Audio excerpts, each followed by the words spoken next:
गीता एक गरीब लड़की है। वह बिन माँ बाप की बेटी है, इसलिए उसकी सास और उसका पति उसे ज्यादा कुछ नहीं कहता। गीता के घर में गीता की ही चलती थी। वो जो कहती थी उसकी सास और उसका पति बिना कुछ कहे मान लेता था, क्योंकि वह एक बिन माँ बाप की बेटी थी और उसने शादी से पहले बहुत दुख दर्द सहा था।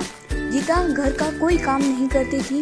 उसके घर का सारा काम उसका पति और उसकी सास करती थी और कुछ काम उसकी बेटी भी करती थी। गीता तो रोज अपना पर्स लेकर बाहर घूमने चली जाती थी।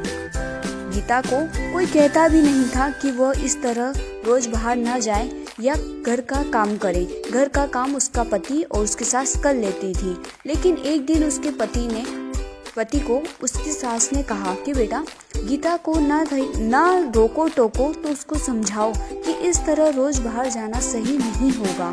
हाँ, वो बाहर जा सकती है, पर वो अगर कभी कभार जाए तो ठीक है, लेकिन अगर वो इस तरह रोज बाहर जाएगी तो हमारे समाज के लोग क्या कहेंगे। ये सब सुन के गीता का पति बहुत परेशान रहने लगा। उसे समझ ही नहीं आता था कि वो करे तो क्या करे। अगर वो गीता को कुछ कहता था तो गीता नाराज हो जाती। उसे समझ ही नहीं आता कि वो करे तो क्या करे। वो गीता को कुछ ज्यादा बोल भी नहीं सकता था और वो ना ही माँ की बात टाल सकता था। इसी तरह गीता रोज अपने ससुराल वालों को कुछ न कुछ कहती रहती। घर में कुछ भी करना हो गीता की ही चलती थी। वो अपने पति और अपनी सासू को बहुत बातें सुनाती थी। अगर उनसे कोई काम ठीक से नहीं होता तो भी वे उन्हें डांट लगाती थी। फिर भी उसका पति और उसकी सास चुपचाप उसकी सारी बातें सुनते रहते थे, ये सोचकर कि कभी न कभी गीता को एहसास होगा कि वो जो व्यवहार करती है वो सही नहीं है। हम उसे लाड़ प्यार करते हैं, इसका मतलब ये नहीं कि वो हवा में उड़ने लगे। पर ये बात कभी उसके ससुर ने और उसके पति ने उसके मुंह पर नहीं कही। उन्हें सिर्फ इसी बात का विश्वास था कि कभी न कभी उसे इस चीज का एहसास होगा। एक दिन ऐसे ही गीता अपनी सहेली रश्मि से मिलने जाती है। वो दोनों काफी दिनों के बाद मिलती है। रश्मि उसको सारी बातें बताती है कि कैसे उसकी सासू उस पर अत्याचार करती है और उसका पति भी उसकी सास की मदद करता है, उसे कुछ नहीं कहता। उसकी सास उसके पति को उसके खिलाफ भड़काती भी रहती है। वो चाहे कितना भी काम कर ले, कितनी भी अच्छी तरीके से घर की सारी साफ सफाई करे, सारा काम करे, फिर भी उसकी सासू उसमें नोकझोंक निकाली देती थी और उसका पति भी उसकी माँ का साथ देता था।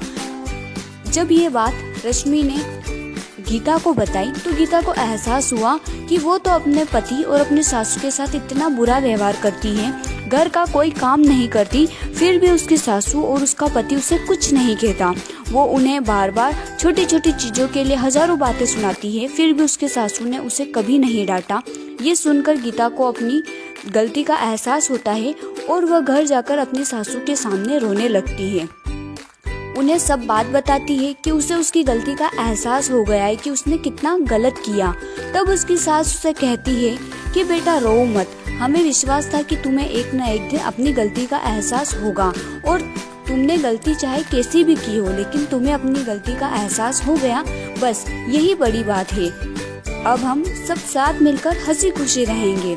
तुम बिल्कुल शौक मत मनाओ, क्योंकि हमें पूरा भरोसा था कि तुम एक अच्छी लड़की हो और तुम्हें एक न एक दिन अपनी गलती का एहसास जरूर होगा। इसके बाद गीता और उसका परिवार साथ मिलकर हंसी खुशी रहने लगा। वो सब मिलकर सारा काम करते और हंसी खुशी जीवन यापन करते। अगर आपको स्टोरी अच्छी लगी हो तो वीडियो को लाइक और चैनल को सब्सक्राइब जरूर करें। इसी तरह के ग्रीन इफेक्ट वाले वीडियो के लिए यह स्टोरी कार्टून वीडियो आप अपने वीडियो पर यूज़ कर सकते हैं। इसमें कोई कॉपीराइट नहीं आएगा।